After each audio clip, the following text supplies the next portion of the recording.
a reactional approach. When I say a reactional approach, it's because of item number 26, when it says that you shut down all LPGs located within a radius of 200 meters from the residential area. I've also listened keenly to the intervention by Kiptop on the issue of spatial planning, that the factories came in before the human settlement. My concern is, one, where this truck was parked was not licensed. You licensed a company called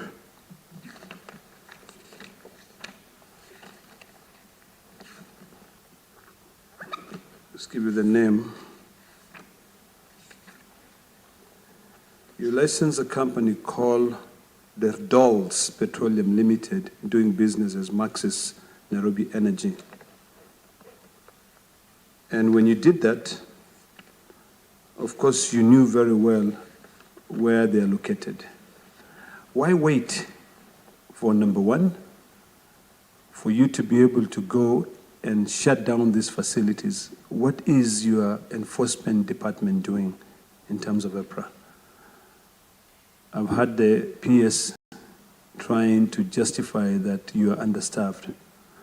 But honestly, when something as dangerous as this,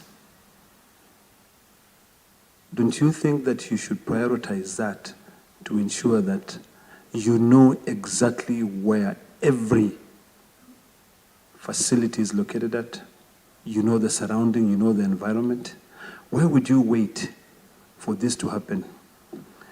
Kiptov also indicated that you shut down almost 50% of about 49 of the 138 facilities that have not met the 50% technical audit. Was this after this event, or was it something that you've been doing it continuously as you carry out your audit? And my last question is, the PS has expressed his message of condolences to the families. Bonaziri, what have you done for the human face? The last day when we were here, the Member of Parliament from Embakasi, who apparently is not here today, is in a neighboring country, expressed the frustration that the victims are facing.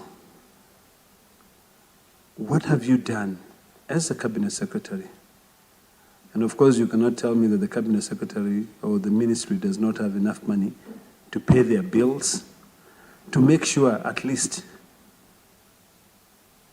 they are somehow taken care of from this very, very unfortunate incident. And lastly, in terms of the location of these facilities, hasn't it occurred to you that almost 80% of them are located in densely populated areas? Why would you not consider relocating all these plants? I know you've given us a list per county, but the counties that you've listed here are counties that are densely populated. Nairobi, Kiambu, Kajiado, apart from, say, from Garissa. But Embu, Busia, these are places which are, in fact, 80% of them are located in Nairobi. Would that not occur to you that this is danger? And this is an accident just waiting to happen? Buenos Aires, I'd like to know that, because I'm trying to put myself in the position of the current leadership of Nairobi, the MCS, the MPs, the senator, and also just the business community. You indicated clearly that this was a truck. People were filling cylinders from a truck. How do you control that? Where is the intelligence? Because I believe EPRA has got an intelligence arm. What were they doing? For this truck to be parked there? Because I'm sure it is not the first time that people are buying gas directly from a truck. It might be cheap, but it has ended up being very costly. I just want to understand those few things. Thank you, Mr. Chairman. Chair, mine is, I have about 3 issues. Issue number 1 is, I know as Kenyans, we have a very bad culture. This is a culture issue, actually. The reason why our people are dying, it's because of our culture, because even those who are dying because of illicit alcohol, it's the same thing they are doing also in this particular industry. I just wanted to find out from the CS, because IBRA rejected 3 times to issue license to this particular entity, and not maybe this one alone. I don't know if you have, IBRA has plans, when you reject an entity, do you have a way of going around to do spot checks to see if they are engaging in the business that you've not allowed? Secondly, Chair, is on paragraph number 28, public awareness. I know public entities, no registration, professional bodies like Architectural Society of Kenya and engineers, every year you put an advert in the papers, those who have been registered, who have licenses. I don't know if IBRA, do you put an advert in the papers maybe at the beginning of the financial year to say these are the people who have been licensed to sell LPG in bulk, not really in bulk, within the estates, so that at least the people can help you to identify those who are selling illegally? You know, this would have been something good. Otherwise, how would I know that I'm buying from an illegal entity that has not been licensed?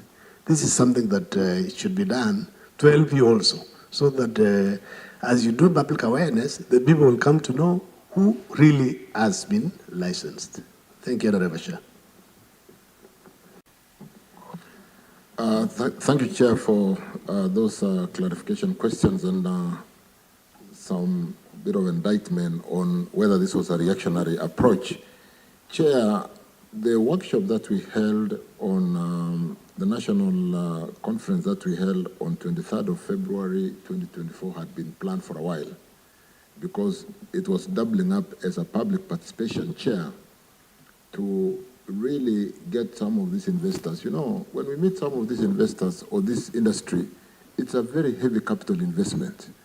When you do a proper refilling plant, and I would like to urge some of the members who may not have visited a refilling plant, it is quite a significant investment. And so when an investor has gone through those licensing processes and has been allowed to build a plan, and after building the plan, get the license to operationalize the plan through going through that rigorous checking to confirm that they comply with all those requirements of the Act and the regulations. And they run the plant for 4 years. And for a CapEx investment of the kind of money we are talking about, sometimes you have not broken even because you do a heavy investment. And the licensing of settlement through change of user, because refilling plant is the problem. It shouldn't be next to human settlement. When then settlement happens very close and we are forced to close some of these plants, it is what DG, Director General April, referred to as the chicken and the egg question. We are now being forced to close an investment because residential areas have come in. So we needed to have this public participation to appreciate the safety, the need for human safety. That's why we did indicate that we invited all the county government representations through the COG, and they sent us the CECs in energy under the county governments to really talk to how we need to work together, so that we do not license today a refilling plant some 2-3 kilometers from human settlement, and tomorrow there's an estate coming up in that settlement, which then forces us to relocate an investment which has not even broken even. It becomes a deterrent to investment in our country because these are plants built by the Shell, the Totals, the Rubies of this world, and including even the local companies who are seeking to really build an economy and build a business. So when you close some of these small refilling stations, you're killing industry, you're killing employment, you're killing, and then therefore, Chair, it's unfortunate that when then this incident happened, it unfortunately helped us to get the industry to understand why we needed to prosecute the question of cohabitation between the refilling plants and the settlement, and therefore be able to close some of the stations, refilling stations that were legitimately licensed, but because human settlement has come in, the two cannot coexist. And so I'm sure there'll be court cases out of that, and yet that's why we need to handle it very carefully. But Chair, I think it is imperative to really ensure that we work together with the county government, we work together with Kenya Bureau of Standards, we work together with NEMA to ensure that even as we demand the licensing requirements for distance, it should also be a requirement within the county government, it should be a requirement within the NEMA licensing framework, it should be a requirement within the people living within the environment under that notice that is normally published around the residents for residents to confirm whether they have an objection or not. So, Chair, it's unfortunate that we're now shutting down so many very quickly after this incident happened. But again, it helps to have the Kenyans understand that if there's an illegal operation around you, report it. So it's more of the public now reacting to where they thought it was an advantage to have a gas refilling station next to you, so that when your 1, 2, 3 kilogram of gas is finished, you don't have 2 gas cylinders in your house. You are able to refill very quickly. It cuts across the danger of being too close to where you live, but more importantly, is it properly licensed? So that is what we need to work together as multi-agency, working with the law enforcement, so that when we shut down those illegal ones, they don't use the illegitimate methods of running an illegal operation that is sometimes protected by some of the officials of government who may not understand the critical nature and the risk of operating these kind of facilities around human habitation. And I think today, even as we talk to the law enforcement with the incident that happened, because, in most of our malls in this town, you don't drive to the basement with a gas cylinder. However safe the gas cylinder is in your car and properly whatever. But you don't go to most basements. That is the kind of knowledge and education we need to give to all the Kenyans, so that, I remember, Chair, like with a light touch, when we enforced the issue of the use of plastics, and there was wind blowing and the wind blew plastics next to you, you would get Kenyans standing up and running away because they would be arrested if you are close to a piece of plastic. Because that is the kind of knowledge you want Kenyans to have, to know that it is not safe to have a whole refilling station next to a settlement. And therefore, we'll work closely, Chair, and the question from the member, was it a reaction? We had planned this workshop, we had a very successful workshop. We did even invite the whole industry, including, it was really well, unfortunately, it did not have to be validated by the Miradi incident. And unfortunately, it happened. What have we done to really support those families?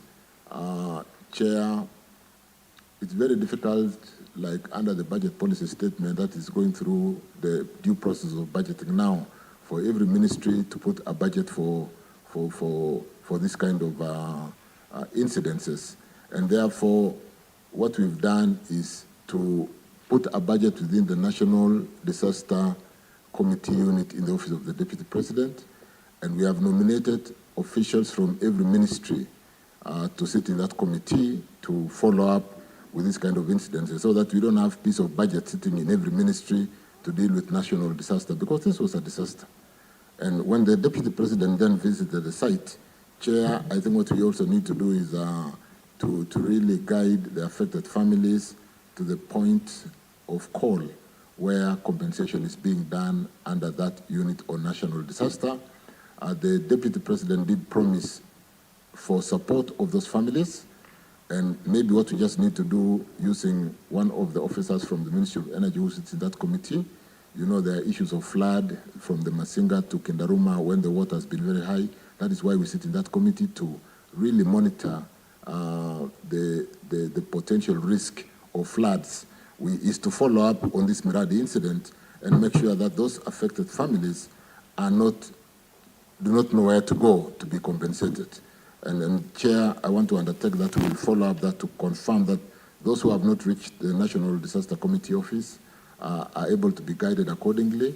We are able to vet, because again, that is a limited fund, so that not everybody is just claiming out of that fund. Chair, I undertake as the Minister for Energy and where this incident happened to support and follow up and ensure that proper information is available for those who are affected.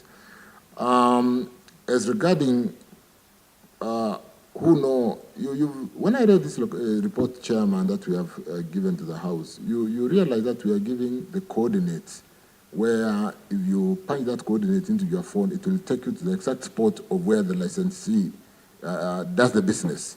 So the detail of licensing are so detailed. Unfortunately, Chair, when accidents happen because of somebody who has gone wayward and they run a refilling station at night, and during the day they run it as a garage, and it has got a high door, only that the lorry comes post-midnight or 11 o'clock at night and starts refilling. It's unfortunate. Maybe it's really in the area of public education. This should have really been reported. You will note that it had been closed earlier and demolished, not just closed, but it came up again. And Chair, it really appalls on all of us, and particularly the public, to report and give us information. And the Act, like we've read in detail, all those items that might have seemed like, why are we reading the details of the Act? I think we have enough tools to be able to enforce and close and demolish some of those stations that are operating illegally. As regarding this small item, which looks like, you'll see that this qualitative risk assessment that we kept on asking, unless and until it is attached, will not license. And even though then they applied, and I think they could have possibly been applying and hoping that some officer they can shortcut. The licensing regime involves taking the recommendation for the application for license to the board. And even though they attempted 3 times and did not go through, the reason really is, did they have any other documentation from any authority to operate without proper license from EPRA? Because the licensing is not complete. Even if they had some documents from, say, maybe the county government or maybe NEMA, the licensing was not complete until they had a license from the Petroleum or from EPRA for that matter. To the question from Senator Kisang, there are some questions which are specific to EPRA, and I'll allow EPRA to respond. You know that I'm skipping them. Senator Kisang did ask whether we do spot checks, and I did submit that with 1,450 words, and you know a word is not an area where you can even walk through. The words are quite large population and then particularly Nairobi. It is very difficult with a unit in EPRA who have 3 members of staff to really come through our settlements in Nairobi, high class, low class, whatever it is. And then so even when we get these 126 additional employees to support the various departments of EPRA, we'll really need to work on that multi-agency front and public education to ensure that the chiefs particularly, all the way to the Nyumba Kumi, are able to report some of these illegal operations. You know it's illegal because you don't go there during the day to buy gas. You only go there at midnight. You know, really. Why is it only operating at night? And during the day, it looks like a garage. We have all seen clips of the residents saying, we did not know, we thought it was a garage. For EPRA, who sits somewhere in Upper Hill, to get to know that this operation in Kisumu is illegal, it will be the residents who should really report to us so that we do that kind of... but through this public education and such unfortunate incidents, we're going to learn new lessons and ensure that right from EPRA to public education to enforcement, who are working and cooperating very well with us today, such an incident does not happen again. But we need to do a lot of public education. Publishing those who are licensed is very important. EPRA, that's a specific question. Maybe so that we save time before we are allowed to take the next round of questions. Kiptao, do you want to answer the more specific? I think on the first issue which has been raised around whether this was reactionary and what role does EPRA play with respect to the law. Chair and honorable members, as per our submission, we are mandated to regulate the petroleum and electricity sectors in the country, including enforcement. But in that regard, we do not operate in isolation as the sector-specific regulator. We work with other government agencies in the licensing process, and we also work with the state security agencies when it comes to enforcement and prosecution. We do work with the National Government Administration Officers, the DCI, the Police Service, the Intelligence Service in terms of providing intelligence, the Office of the DPP as well when it comes to prosecution of those matters, and eventually also prosecute and provide the evidence in courts.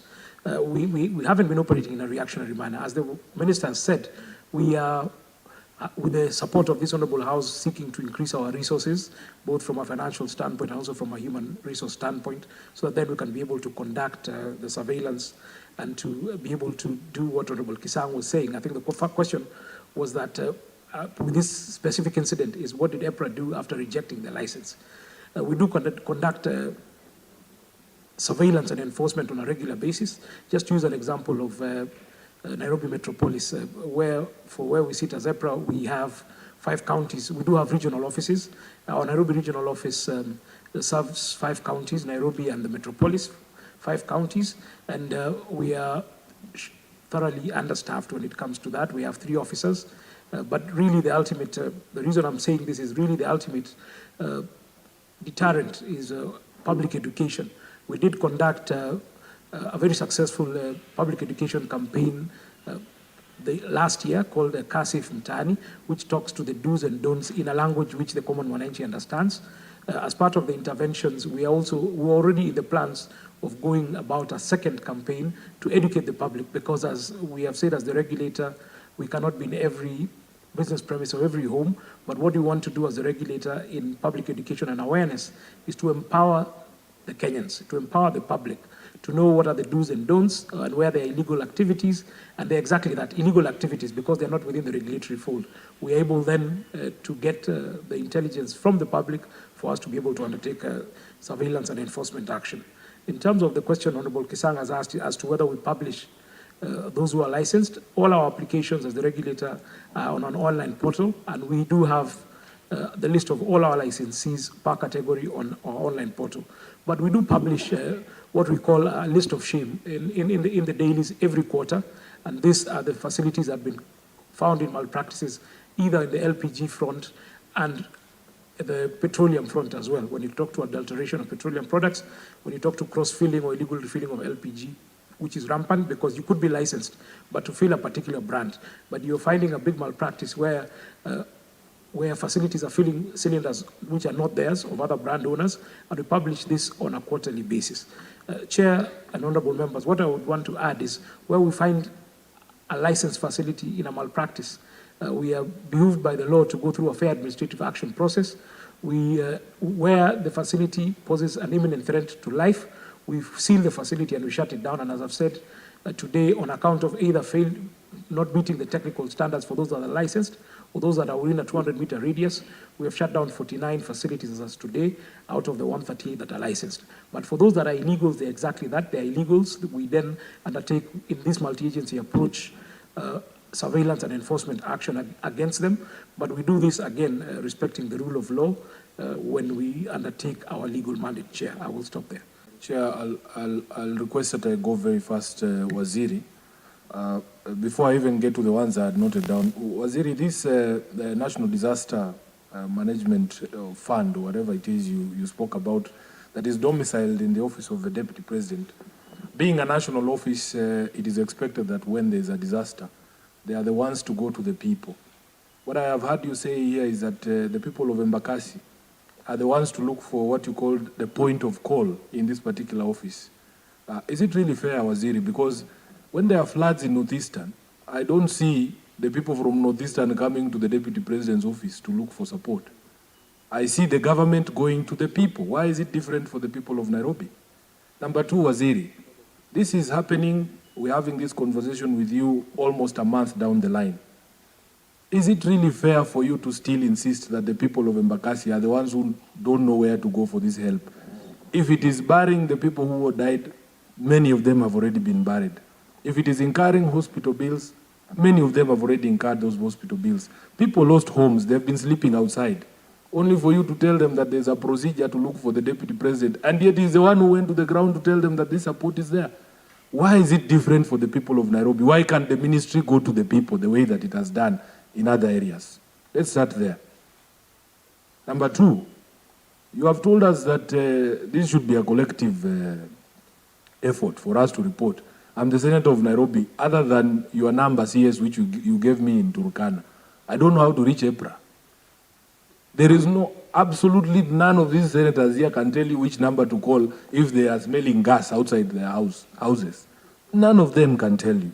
So, CS, I would like to go, those were just my two quick observations. I want to go with you step by step with your response. If you go to your response, Honorable CS, at paragraph number 5, there is a very big gap in your narration of the events. On page 3 of your response, at paragraph 5, after you've told us the applications that were presented and rejected, you very quickly jump to the night of the incident. That's the next time you are visiting. And you have read to us the powers that are given to you under the law, under paragraph 25 on enforcement. You have the powers to enter and inspect any premises, to arrest people, to close down these facilities. In your response there is absolutely no reference to any enforcement action that was taken with respect to this particular site. So I would like you to tell me whether it is oversight, or you can explain to us the steps that were taken in terms of enforcement at this particular site. Number two,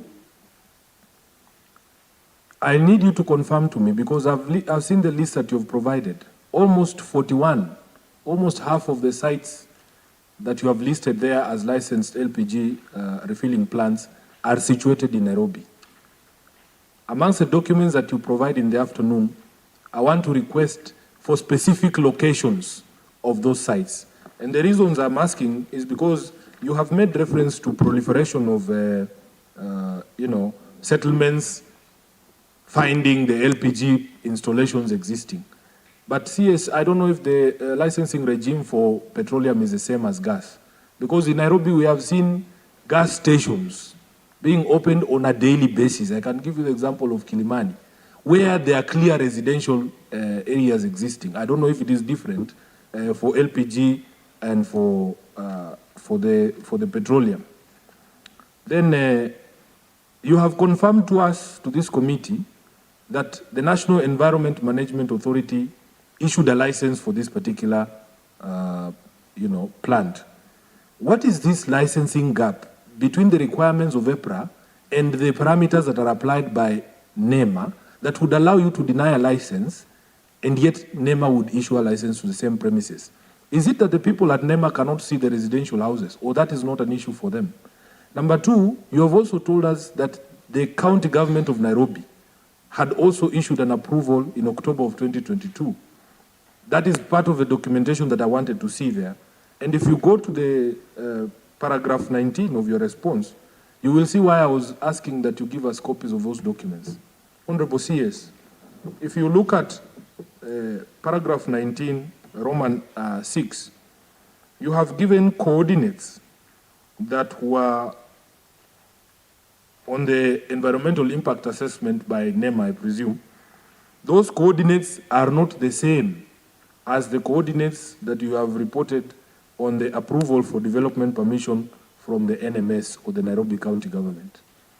You can see those are two different coordinates referring to the same LR number but not similar coordinates.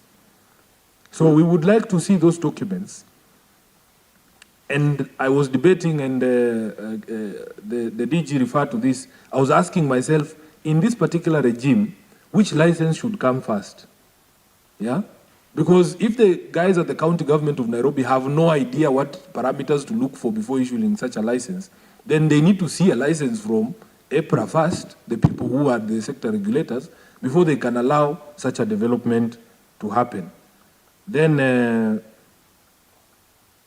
finally, let me just conclude. On paragraph 23, you had said that you required to see a single business permit of the premises of operation from the respective county government. It is not amongst the documents you listed as having been submitted under paragraph 19. Or is it to be taken that the approval for development is the same as a single business permit, which I should think it is not? So we would like to see all those documents so that we are able to understand what went wrong in this particular era. Now, finally, CS, I think the question by Ledama Olekina on what exactly you have done for the victims was not to be answered from the perspective of the Ministry of Energy. You are the first representative of government, national government, that we are encountering. And I have heard you people talking about a one government approach. At least I've heard my sister Nahumicha saying she can transfer people in the Ministry of Interior at police stations. So in that same spirit, can you tell us, because you sit in cabinet with your colleagues from the relevant ministries, what has government done for the victims of Mradi in Embakasi, the national government? Because the promises that were made by the Deputy President, I can confirm as a senator, nothing has been done. Thank you, Chair. EPRA giving licenses to this organization that will provide the LDG. What I just wanted to know, are these investors responsible for what happens thereafter? Like now what happened in Embakasi. Are they responsible for that risks in their license? Instead of the burden going back to the EPRA or the government, are they responsible as the investors when such uncertainty happens or accident happens? For the purpose of the CS, I'm Senator Eddie Gisheru-Okech, Senator from Migori County. Mine is a very simple question, actually two simple questions. The first one is, based on your response on page 3, I think paragraph 5 that Sifuna had also referred to, will you tell this committee the exact date that you realized or you learned about this plant operating illegally? And if you got that exact date, what were your actions based on what you have narrated here as your functions and authority? That will be my first question. The second question is based on your response in the Annexures 1, page 13. I've gone through the list of storage and filling of LPG in cylinders register, all those companies, and I don't see any in Migori County. Is there a reason for that? Is it a regulatory reason, or is it an investment case that they are not in Migori County, any of those companies? Thank you, Chair. Thank you. Thank you, Chair. Again, a number of the very specific questions. I'll ask EPRA to prepare to respond very clearly to those very specific questions. let me just see where the first question is from Senator Sifuna.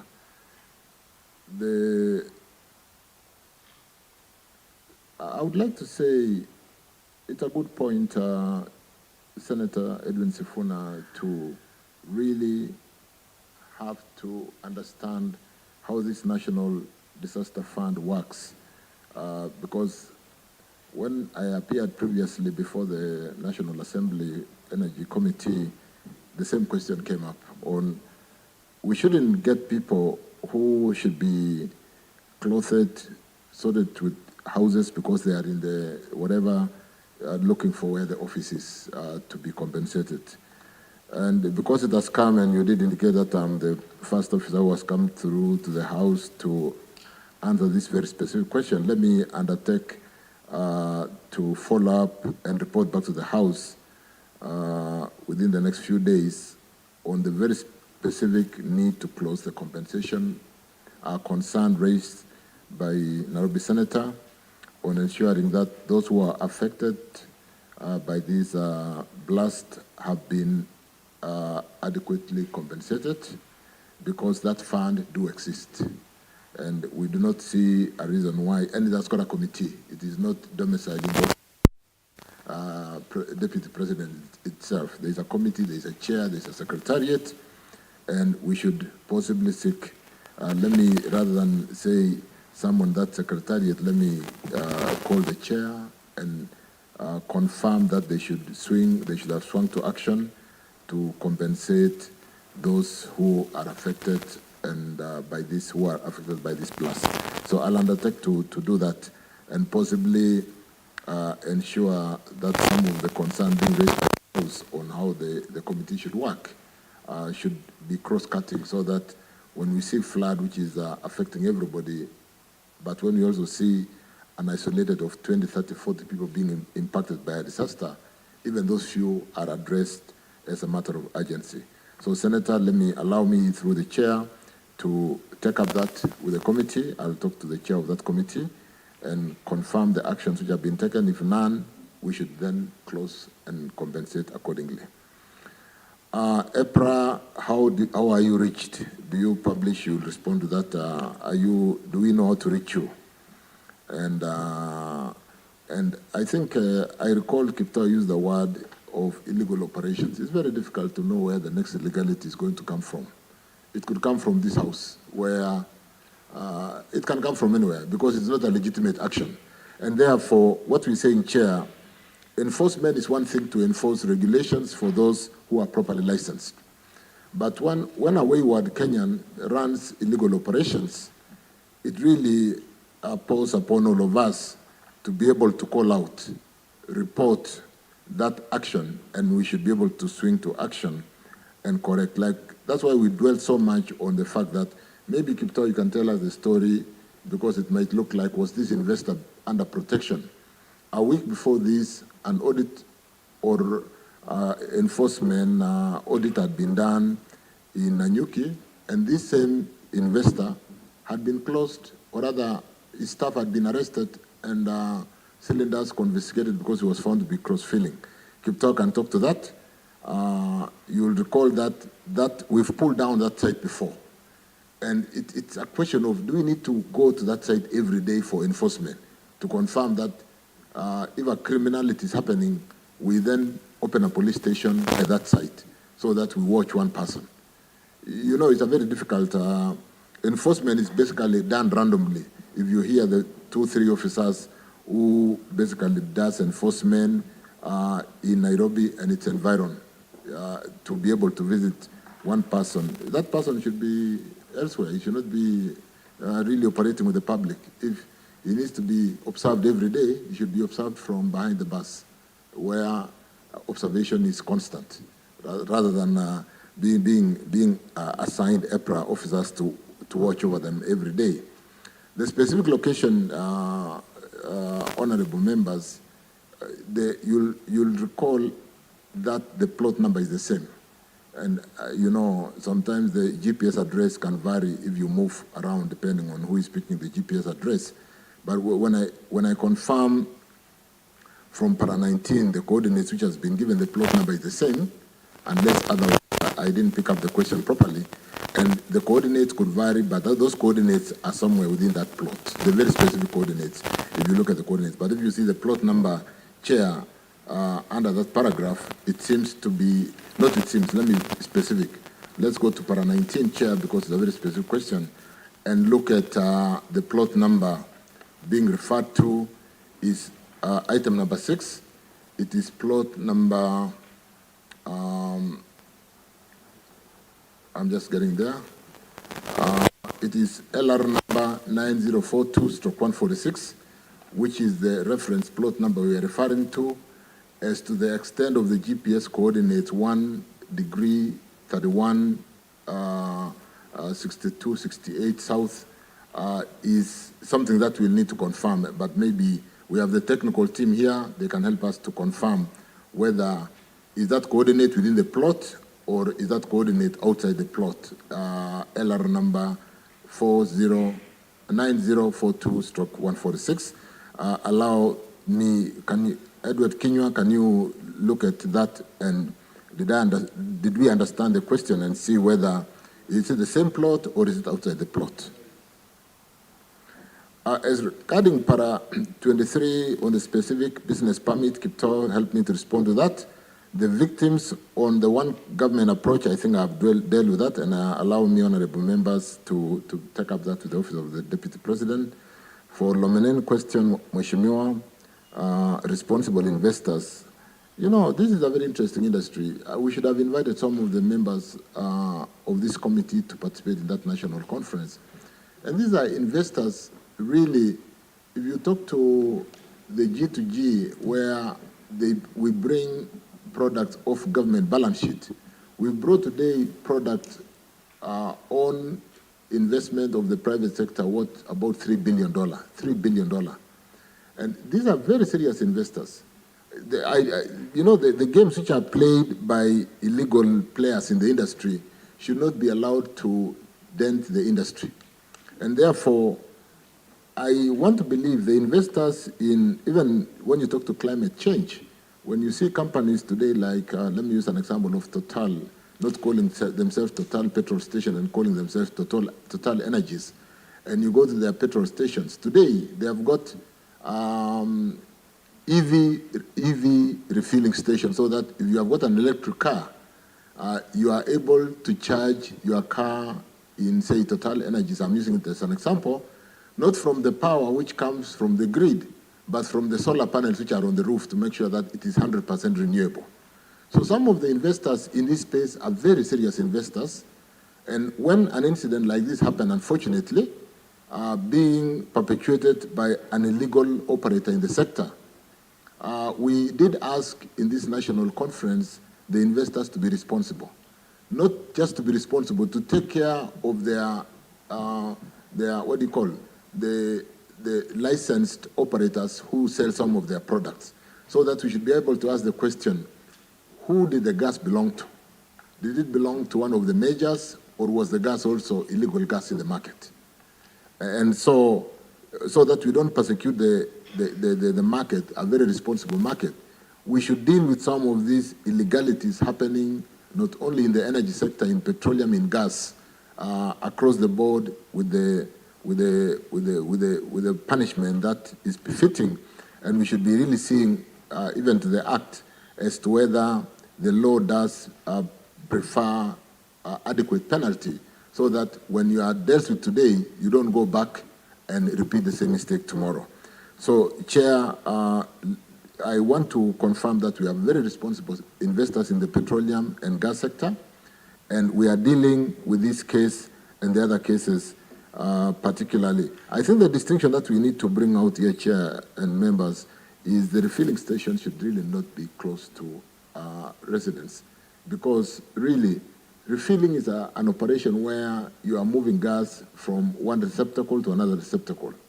Once it is in that receptacle and the valves are properly, because we do inspect those cylinders, the point of sales at the petrol station, which could also be close to our homes, depending on the licensing requirements or compliance, are gauged. They could be in the supermarket and they are gauged outside. And because we need these cylinders to be close to the people, because we need it we use it in our homes. So, Chair, the question really is, let us deal with some of the illegal operation and prefer the punishment that would offer the deterrence that will ensure that these are not offenses that people would like to play around with. Under paragraph 5, which is brought in by Senator for Migori, Senator Okech, I know you Okech very well, is that when did we learn of the exact date of operation of this particular illegal operation? We learned that midnight. We were there during the fire. We had, of course, demolished it before. And if we had gone there the previous day, maybe the previous night, if there was a refilling, we would have arrested them. Unfortunately, it was an illegal operation. It would be unfortunate if we identify an illegal operation today and leave it for tomorrow. Kiptoo, can you talk to that? And for the opportunity for business in Migori, Senator, it looks like there's a lot of business opportunity. And when we are rolling out the 4.5 million gas cylinders for the people living below the line, we should not want to see the people in those areas who really, all those constituencies, going out of the county to buy gas. This LPG should be in every marketplace. It should be in every kiosk, because we need to take us close to the people, but distinguish between how the cylinders are refilled and how they are traded, including the safety even at the trading station, so that there's a small gauge outside the trading area. So maybe there is that opportunity to license, to apply for investors to apply in Migori and put in those very quickly, Kiptoo, because of time. I'll quickly run through the specific questions for EPRA. I think on the first one from the Honorable Senator from Nairobi, we take that feedback as a regulator very seriously. We are looking, as we said, to run a campaign on public education and awareness. We do have an engagement, and because we are in a house of record, just for the benefit of the members of the public, we have been publishing on our website, on our social media spaces, on X, on Facebook, on Instagram, where people can report. As late as 2 days ago, we were able to reach our enforcement team through email, and I know also Kenyans don't have, not all Kenyans have access to email. We do have a number. This is 0709 336 000, which we have put out to the public on our social media spaces, so that then the public is our first port of call when it comes to matters of surveillance and intelligence, where they can give us the information. As we were saying, it is vigilance for a cleaner energy future, and this can be found on our website as well as our social media platforms. And the number again is 0709 336 000. We'll also be working, as I said earlier on, Chair and Honourable Members, to roll out the second phase of a public awareness campaign, which we actually ran last year, called Kasif Mtaani, which was actually awarded as the best public sector campaign by the PRISC, which is the Marketers Association or lobby group, as it were, last year, so that then we can be able to break down some of this technical language to a language that people understand. And that's why we're calling it Kasif Mtaani, so that then the public can know the do's and don'ts, so that then we can be able to ensure that the public is adequately informed. In terms of the specific plans in Nairobi that the Honourable Senator has made a request, we do have all the coordinates of all the licensed facilities. We shall be able to supply that to your good office as well, so that then as the Senator and the member for Nairobi, you know those areas better than us, as it were, and you can be able to assist us in executing our mandate that you have given us by law. In terms of the gap, and I think this question also has come from Senator Eddy, in terms of what we did, Cabinet Secretary has addressed himself to this particular matter. We did in 2020 and 2021 demolish an illegal facility because there was a sphere, there was a structure there. But when we demolished, we then took this gentleman to court, and the court process took its due course. The gentleman was fined. As I said earlier on, Chair, I may not have said, I think this Honourable House has given the mandate in the law to us as the regulator. We would work with other sector-specific regulators such as NEMA, and also with with the state security agencies. This House has given us a mandate, and the Petroleum Act and the Energy Act 2019, I think other than the Sexual Offences Act, are the only two other legislation that prescribe minimum fines. The minimum fine is 10 million shillings and a minimum of 5 years imprisonment.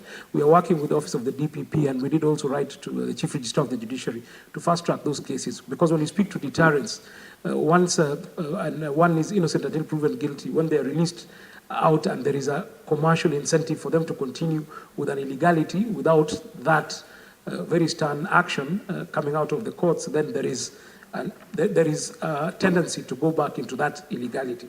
In terms of the gap that was there, after demolishing the facility, we conduct routine surveillance and enforcement. But again, I want to reiterate that where this unfortunate incident happened is a site. It was not licensed by us.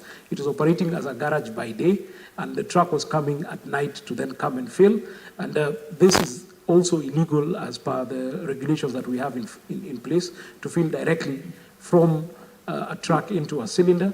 This is an illegality, and we want to undertake that we'll continue working in this multi-agency approach to be able to ensure that we do enforce and undertake routine surveillance. Honorable Senator of Nairobi has also asked about mushrooming of petrol stations and whether the licensing of petrol stations is the same in terms of a criteria with those of LPG facilities. The criteria is different. For petrol stations, this is a concern, yes, that we have picked as the regulator.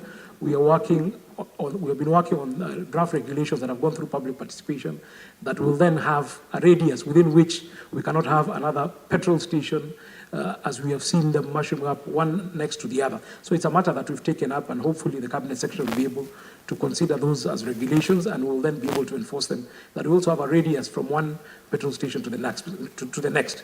But in terms of the specific question, the licensing criteria is different, and we endeavor to ensure that we're able to improve on those licensing conditions when the need arises. In terms of the question that has also been asked is which one should come first? Is it the EPRA license or the other permits and licenses? Honorable Senator for Nairobi, the answer to whether it is only a single business permit, we've been able to provide the documents that you had requested. We'll be able to table them. We have shared them with the clerk. We'll share them with the clerk. We'll be able to share with you as well. There was a county fiscal planning approval as well as a business license from the county as well. Those two are there. And as you said, they are not one and the same. In terms of who should come first, we as a sector-specific regulator come last. In this particular incident, for instance, we are lead agent of the National Environment Management Authority. When a submission is made either for a power generation undertaking or for a petrol station or for an LPG filling plant, that report is circulated to us for our comments as the sector-specific regulator. With respect to Miradi, the environmental impact, social impact report was submitted to us from the sector, from the NEMA as a regulator. We did recommend that the site should not be approved at that particular time, and we did not at any time give that approval. In terms of physical planning, that is a county function. County would be able to provide an approval of the building plans in line with the building code. But ultimately, Chair, when it comes to us, we are not bound as the sector-specific regulator by an approval either by NEMA or the county government. We will look at it in line with our standards, the national standard, and also the licensing requirements under the law. And that is why when they did apply, even with those other permits, we did decline. In terms of the other question that has come, in terms of are the investors responsible, as Honorable Senator for Turkana County has asked, I think we need to look at this, as the Minister said, on two fronts, that those who are licensed are within the regulatory framework, and those who are not licensed are exactly that. They are illegals, and they are dealt with in accordance with the law. In terms of culpability and compensation, there is a legal process that either through the criminal justice system, through the courts, that needs to be undertaken, and also a civil process when it comes to the issue of culpability. And Chair, also because of time, allow me to interject at this particular time, just to seek some basic clarity, because what Crypto is repeating is what the Cabinet Secretary had said. Cabinet Secretary, you've undertaken to be able to ensure that those people are compensated. I want to remind you today that you are under oath, And I also want to refer you to Article 153, 4B of the Constitution. I would like to request that you submit a status update to this House as per the law to ensure that at least what we are doing here does not just remain to be mere talk. Number two, I've also listened to you. You seem to be saying a lot of things were being done wrongly, and you now want things to be done correctly. Seems to be like you want a collective effort. I think the first thing that you ought to do is to look at the Act, and you can propose certain amendments to the Act because of the fact that you're dealing with a very dangerous sector. There's absolutely no reason as to why the disaster management should be in another office, yet your own docket is the one that can cause a disaster in this country. While we're in Turkana, you are reminded of a staff of parliament whose house got burnt. You had undertaken to follow up the issue with Kenya Power and Lighting. Until today, we have not had that. I would also like you to give us a status in writing as per the Constitution mandates, so that at least we can be seen to be making progress, so that when we have this engagement with you, they are seen to bear some fruits. So I just want to end with those three issues, and I hope that you will be able to commit in writing. Even as answer to that, let me mention to the fact that even with this licensing regime that involves the many departments of government, including the county government, the NEMA, and so on and so forth, I did chair a senior meeting with PSS from Interior, Environment, the director for NEMA, and I think it's important to note that there was culpability in the way the licenses were done, and some administrative action was taken against some staff who have since been suspended, and I think investigations are going on how exactly did they qualify through some of those licensing bodies to the extent that we have since lost lives. Chair, I did commit to follow up with the Office of the Deputy President as regarding the working of the committee to bring to closure the issue of compensation. If it was within my jurisdiction, I would say we will work within a week or within 2 weeks. But because it's in another body, it is being responsible, Chair. If compensation has not happened today and there's a committee that is tasked with that responsibility, it's just good that I follow up, I make sure they expedite, and ensure this thing is brought to a closure. It's of concern to me, as is to the members, to the Kenyans, to ensure this compensation is brought to a closure. Because for me, it happened within the jurisdiction of LPG gas. However, the illegality of the operator who caused the challenge, these are Kenyans, they need to be supported, and this committee should bring this thing to a closure. And Chairman, because it's not within my jurisdiction, I will, as early as this afternoon, talk to the chair of the committee, find out the status, ask them to expedite. That's the point. And then I will report back. Thank you. Thank you very much, members. Also to wind it up by saying, members, these incidents of the explosion, it can be compared to the incidents of the recent brew where we buried 17 people in Kirinyaga. What I always ask myself is why we don't get contractors or investors all risk that will be able to take care of that, because if somebody is making some profit, why should we use state money or taxpayers' money to compensate? I think it would not be too much asked for, Bonadici, that among the things that we need is an insurance. You are distributing gas, it's a high-risk commodity. Should this kind of a disaster befell Kenyans, then your insurance should be able to take care of that, so that we do not look at a situation whereby now we are going to look for money and then have the taxpayers pay for that. That would be the same case with the manufacturers of these illicit brews.